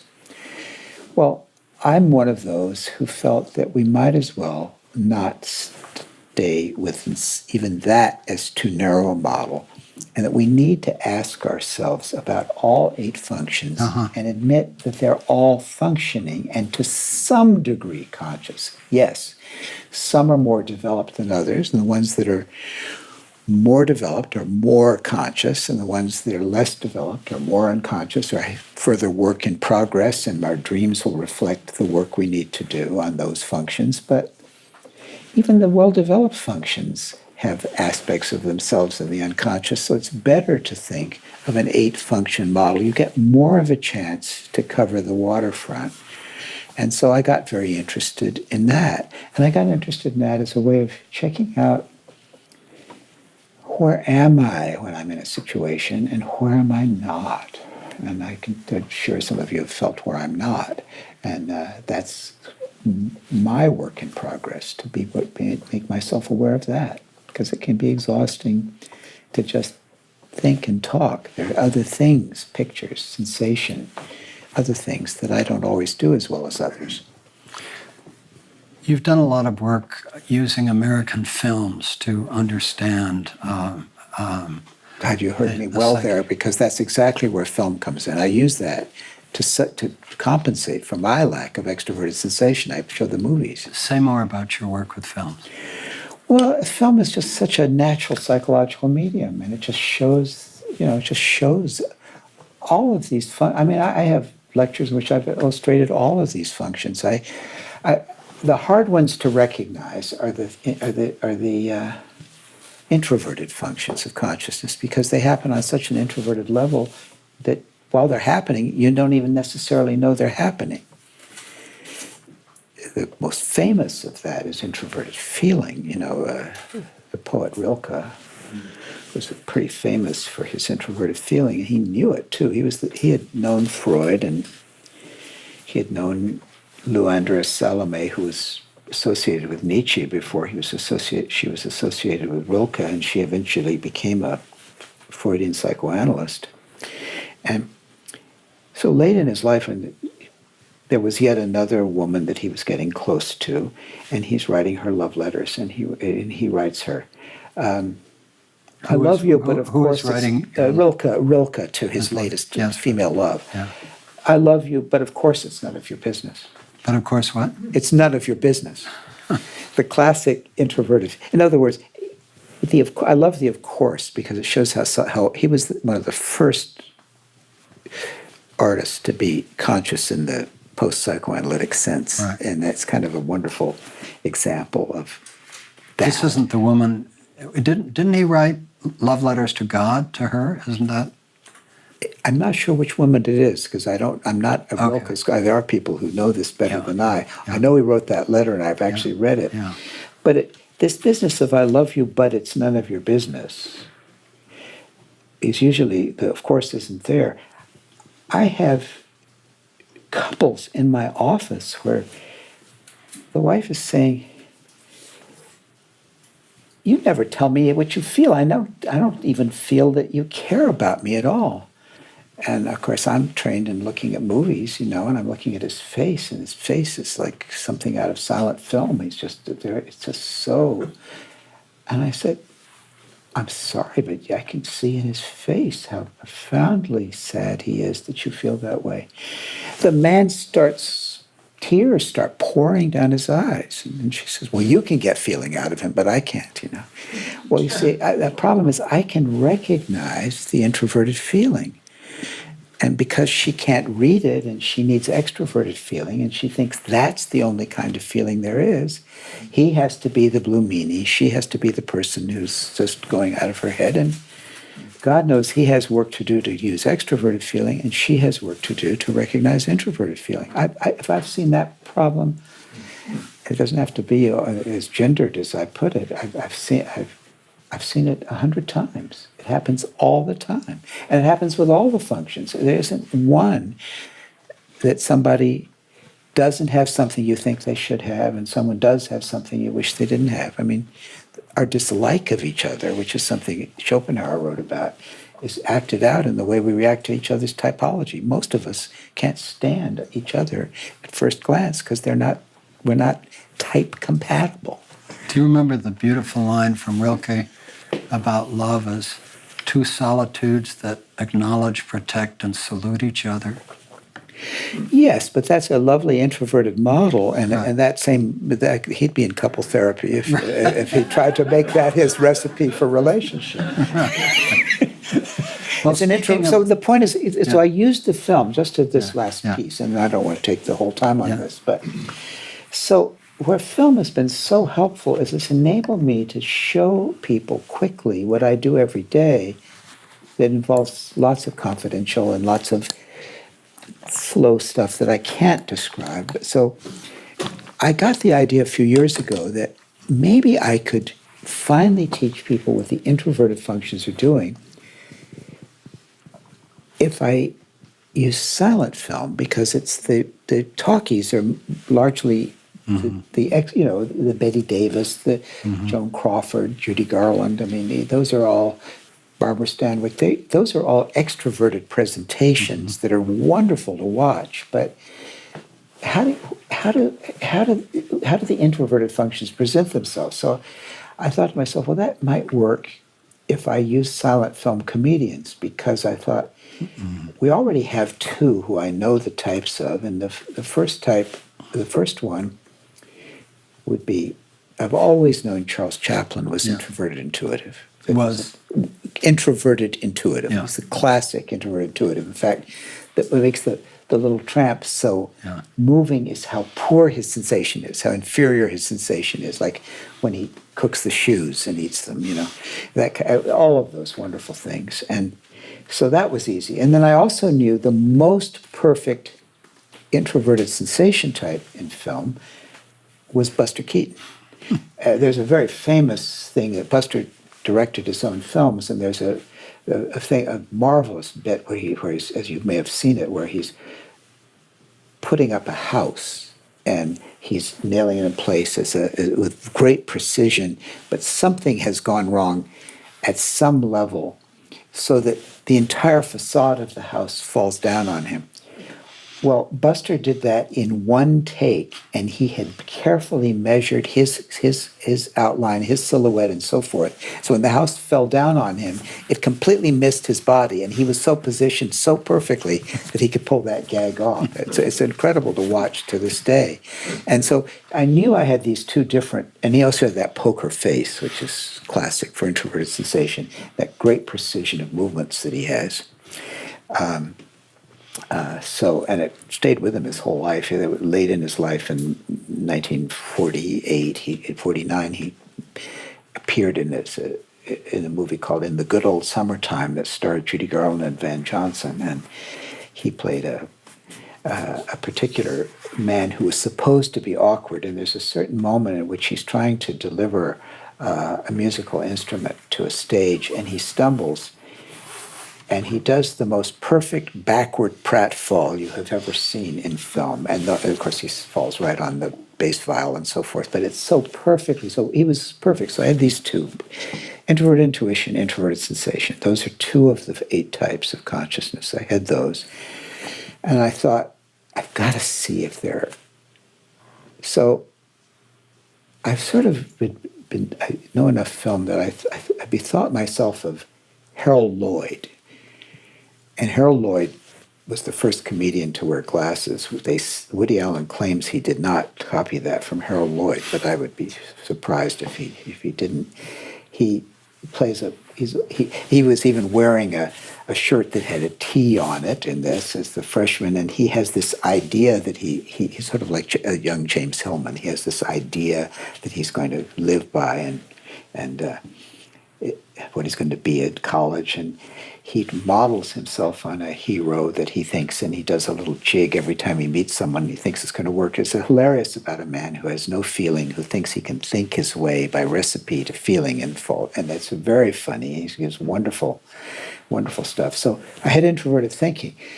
At that point, I said, "Oh, please, God, please." The great film critic before Pauline Kael was James Agee, and he had done an article on the silent film comedians that I had read as a little boy of 10 in Life magazine. And the 4 great film comedians were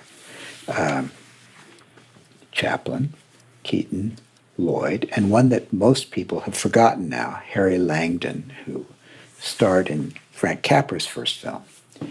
Wonderful screen comedian. And I said, please let this be true. And I put on Harry Langdon.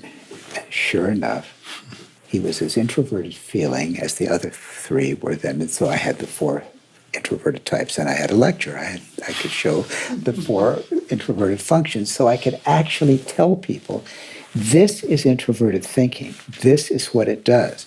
They're acting it out in pantomime. They're acting it out in this silent film meeting, but what they're acting out are a conscious process that by itself looks very weird, but actually has an internal logic all of its own. And I could show the 4 consciousnesses.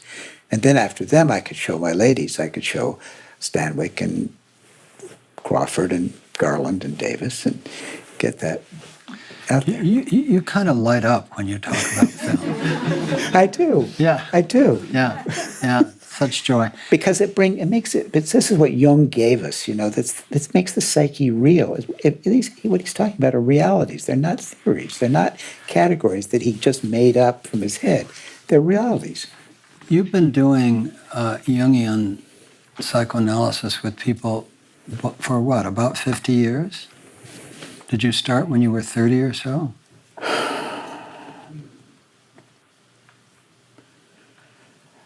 I had my first one-to-one with a patient when I was 17, working as a volunteer in a mental hospital. I had an autistic boy I met once a week. All right. Robert Coles was our advisor in those Wow. days. Yes, that takes us back a few weeks. Wow. But I started doing psychotherapy after medical school the first year as an intern. When was 26. That? I was 26 years old, 1965. So I have been doing what would be nowadays considered individual psychotherapy since 1965. Which is, help me somebody. 54 years. 54 years, okay. And I've been in that office 48 years. Yeah. So Here's what I'd like to ask you as the kind of the final piece of our exploration. Then we'll take a few questions, then we'll do a close together. Okay. In terms of your own intellectual, spiritual journey, whatever we want to call it, what has these 54 years of doing depth analytic work with people caused you to discover about your own being? In other words, what have you learned about yourself from a life immersed in this work? Well, let's just take something that happened in the middle of it all, and that I think has stayed as the sort of light on me, if you want that.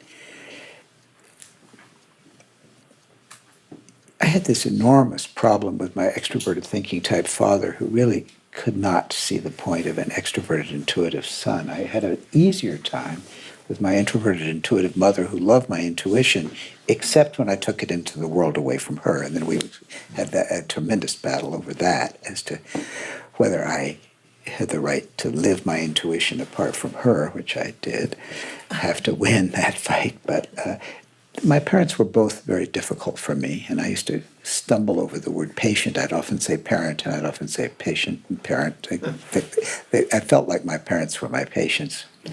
But the danger with that was to think that it was all coming from me, and I think there's an inflation in this. I am a self-made person, but I'm not. But none of it. But I'm also the work of many, many hands, and I got a lot of help along the way. But very early in the game, and not long after I had decided to become a doctor, I had a visit. I was an undergraduate at Harvard, and this young man looked me up, who was maybe my age, just a little bit older, and he told me he wanted to meet me because my grandmother, my father's mother, my father was born in Wichita, Kansas in 1915, and his mother was very bright and taught at a little college, Fairmont College. She taught Greek and Latin. And so that school later became Wichita Municipal University, which my father attended, and then eventually Wichita State University. And so when it was Wichita State University, I think, this fellow had been my grandmother's student. And he said that she was by far his favorite teacher. And he had actually come to live with her for a while in her house. And so I wrote her after meeting him, and he told me how much she had meant to him. I wrote her after, and she said, "Oh, he had a terrible time at home. His father chased him around the kitchen table with a butcher knife." And yes, she had taken him in. But what meant the most to him was that she had written, and I don't remember whether it was in Latin but I suspect it may even have been in Greek.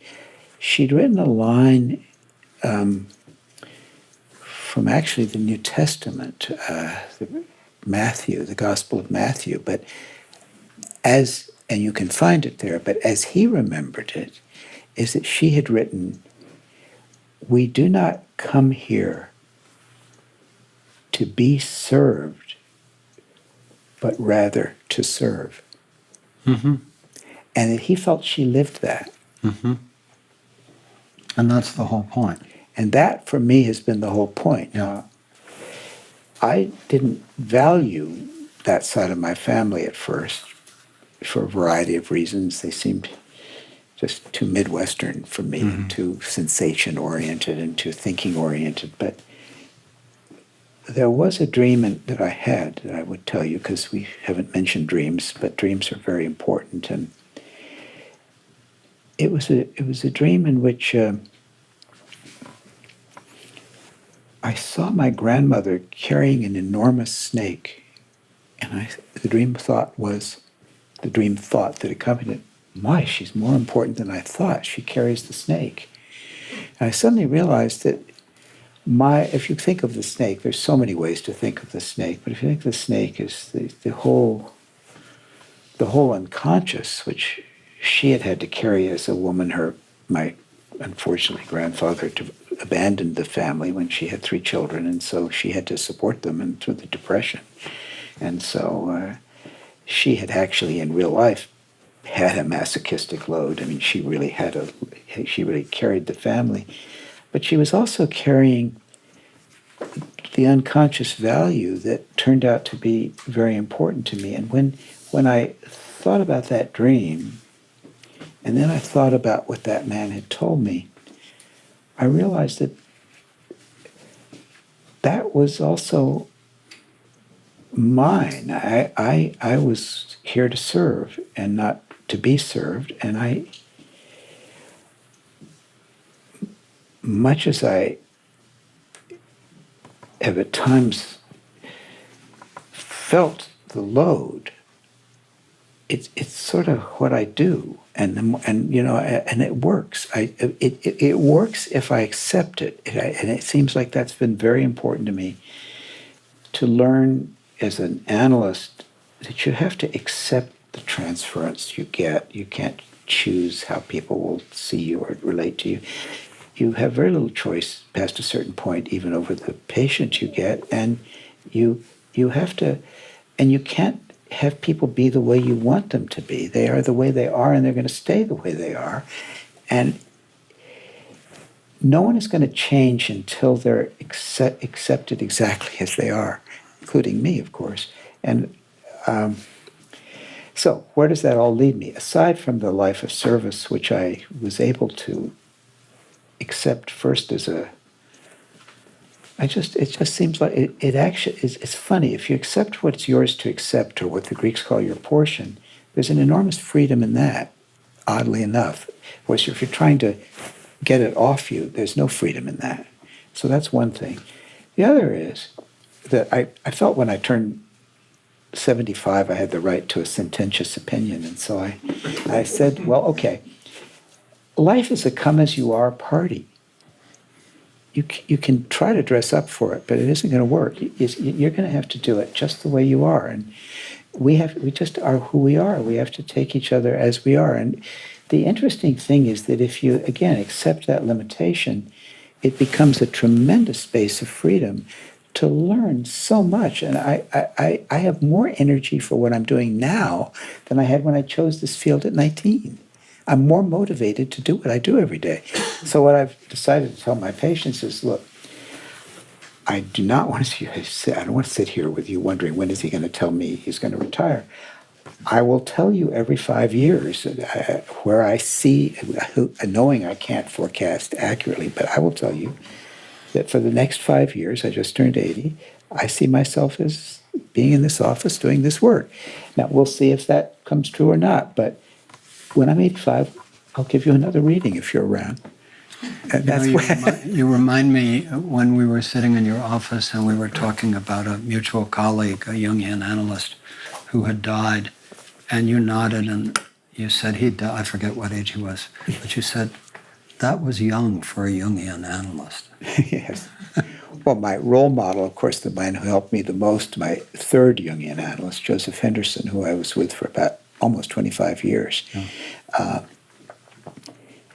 started practicing at age 36 and did not retire until he was 102, right. 66 years later. And he died at 104, and he was just wonderful throughout the years. From your lips to God's ears, I hope that for both of us. Well, it's not how long. It's not how long we have. It's what we do with the. No, I know that, but I'd like to be around for as long as I can work this out. So, let me open it up to hopefully brief questions so that we have time for a few answers, and then we'll do a close together. Thank you. Thank you. Thoughts, questions, reflections? Yes. I'm glad you mentioned Dr. Henderson. What must have been a great person fit for you. Yes.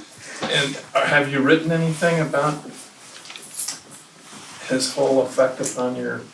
I've talked about it, and here and there. I don't think I have written. That's something that I can just refer you to. Right. But I can tell you a quick story that he had. He had the best way of understanding the psychological types of anybody, actually, and it was this way. He had a scroll that he picked up somewhere along the way. I don't think he ever went to China, but it was a Chinese scroll that he had in his office, and it was one of those wonderful mountain landscapes where the landscape is everything, and the majesty of the environment versus the smallness of the individual is probably pointed out, so that it takes forever to see in the middle of it, oh my goodness, on this path, why, that's a person walking along. They're sort of vaguely oriented toward a tea house. And then if you look a little further in the picture, and there's another person not too far from them. And then, well, that would be the first two of the psychological functions, the ones that the MBTI types, the dominant and the auxiliary function, making their way up the mountain, fairly far along and nearer the tea house. You look forever, and way down on the, sort of further down the road, is a third figure. They're all men, I think, in this picture, but they're the third figure. And wow, that's really amazing. And then, if you really look, way off the path, wandered off somewhere, way at the bottom of the thing, is a fourth person. And those, for Joe Henderson, were the four functions. The first two that are fairly near where the nourishment is, and up the mountain, fairly far along. One straggling along, and one that's gone off wandering by itself. So they're all there. They're all people. They're all consciousnesses. But some are more on the path, and one is far off. So he had taken the four-function model and done a beautiful thing with it. And I've found that to be really true. Like, as long as I've worked on myself, my sensation function just goes wandering off. That's beautiful. It reminds me, I think it's a James Hillman story about how each of us is a boarding house, and how some members of the boarding house come out by day and play by the rules. Others come out by night and play by a completely different set of rules. And then there are those that never come out of their rooms at all. That's sort of like... I talk about that when I talk about a marriage, that when two people get together, a partnership, that we present first the day figures that come out and play by the rules, and then we realize we've each got a whole boarding house. And it's a very interesting process. That's great. Other questions or comments? Yes. Yes, well, thank you so much. What a remarkable and extraordinary experience this has been. I'm definitely going to get your book, or books. Well, that's good. There is a new book out called Emperor of the Seas, or Emperors of the Sea, and it's about sharks, and it's about the ocean. Ooh. It's just come out recently, and there's a whole chapter of a thesis of the author about the movie Jaws. Oh, my God. And in this book, he explains how Jaws, the film, unleashed a complete carnage on the natural environment, and certainly the seas. And he has some interesting data in there about shark destruction, which of course the Chinese are very much involved with, and about how it really accelerated after this film. Oh, dear. And there's a new film, a recently filmed, it's called not Filthy, Crazy Rich Asians, for example. Oh, yes. And so I'm kind of curious, to bring it back to film, are there films that you would put in that same category that actually were just complete game changers socially? That you mentioned about like the transition from silent to talking, but I'd be curious if you maybe thought there was a film that was that dangerous, so to speak, that it really affected the narrative of the way we understand the world. Thank you, by the way. It's a really beautiful question. Thank you for that. How about The Graduate, plastics? Well, I think films are like dreams. If you don't understand them, you can act them out in the most destructive way. And I think I've seen so many people misunderstand a dream. Jaws really is one of the most upsetting experiences I've had in One my of the life. most what? One of the most upsetting film watching Yeah. experiences I've had in my life. Yeah. And I mean, I had nightmares for several weeks after seeing Jaws. I mean, the somehow that shark eating the girl who's saying, that really hurts, I mean, but it just goes on. It's terribly upsetting. And I thought about that film a lot, and I thought about the time in which it was, and I finally decided, rightly or wrongly, that film was an allegory about Nixon and Watergate and what it meant to us as a country, what that did to us. And unfortunately, I felt that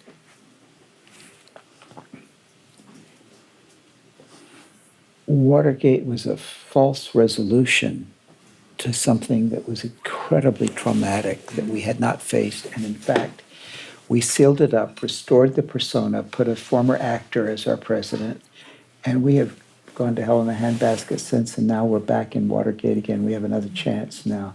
But that's what happens when you don't deal with the trauma correctly. So that's a film that correctly identified in a cinematic way a problem, but it didn't contain its own issue or contribute to its own understanding. I mean, I'm very happy I got as far as I did. I'm afraid most people in the world didn't get very far at all. And of course, the idea that you kill the shark is the most naive idea of all. I mean, it's just there as your scapegoating again. I think we really suffer terribly when we don't understand things. So I like films that have very strong imagery, but I think there needs to be some way to enable them to be understood. So I would argue that Hitchcock's Psycho is a moral film that shows the attack on the feminine as at the heart of this culture accurately. Now, whatever Hitchcock's own shadow issues around the feminine may have been, that film contains its own meaning and becomes a horror and a spectacle, but it's a horror and a spectacle that we can confront and learn from. Whereas if you take a film by Clint Eastwood, like the early one, Play Misty for me, I don't think it contains its violence. And I feel that at the time he did Jaws, Spielberg, who's a great filmmaker, had not, he was still more interested in sales than service, let's put it that way. And I think he grew as a filmmaker. I think his talent is enormous, but I would say that there are films that are inciting rather than cathartic, and I think that's something to think about. So I would love to take more questions, but I want to, in closing... Can't we just have her, since she had her hand yes, up? please. And, I didn't hear you. Not Did you cut see down that? Janet Please. Leigh at this Yeah, moment. I was just curious about, you have this interest in I Ching and you have an interest in film, but there's Marie-Louise from France and the fairy tales. Oh, yes. And how, what if that is something that you're also exposed to a lot and use, and Sienplay also as a means of accessing the unconscious in a very direct, hands-on way, bypassing the intellect. And Both and. I can't bypass my intellect, so I don't even try. But what I can do is force it to shut up enough to take in the picture. For years, I kept Grimm's fairy tales by my bedside, and every night, because I had quite an insomnia problem, and I thought it would be helpful to have that there in addition to whatever before I could get to sleep and have a dream. And so what I would do is what's called bibliomancy. I would open up at random to a Grimm's fairy tale, and I would try to use the fairy tale I got by that synchronistic method of just opening a book somewhere, read the fairy tale, and then see if I could apply it to whatever was keeping me from sleeping that night. And I found that it was invariably oracular. And the only way to learn psychology is for dear life. When your life depends on it, then you will learn psychology. I learned a great deal about myself from the fairy tales that I selected by random that way, and they taught me a lot about in a von Franz way. I loved her books. As far as sand play, I did a couple of sand plays myself in my analysis that just knocked me out. I did it with a couple of patients. I took them to the Jung Institute and did the sand play, and they were amazing. I decided, though, that what I do best is talk with other people. But I talk with other people in a very playful and many times indirect way. I don't talk in a directed cognitive behavioral way. And for me, the talking therapy is a play space too. So I find I do that better.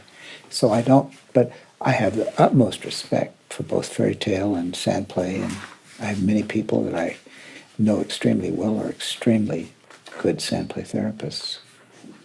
Yeah. Last question for you. This has been so rich. I'm so grateful. Your life has, and experience have so many dimensions.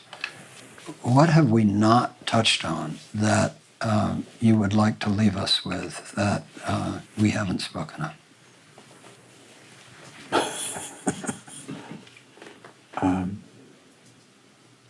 How grateful I am for having had the chance to live this long. Because it really gets better if you have enough time, because the patterns you don't have to work so hard to identify the patterns. They have shown themselves to you. So do you know where you're going to? Do you like what life's showing you? That line from Do You Know the Way to San Jose? Yes is the answer. I just want to say yes. I'm very grateful. John Beebe, Jungian psychoanalyst, past president of the San Francisco Jung Institute, and someone who has truly served to move Jungian thought and practice forward. Thank you for joining us at the New School. Thank you. Thank you all for coming.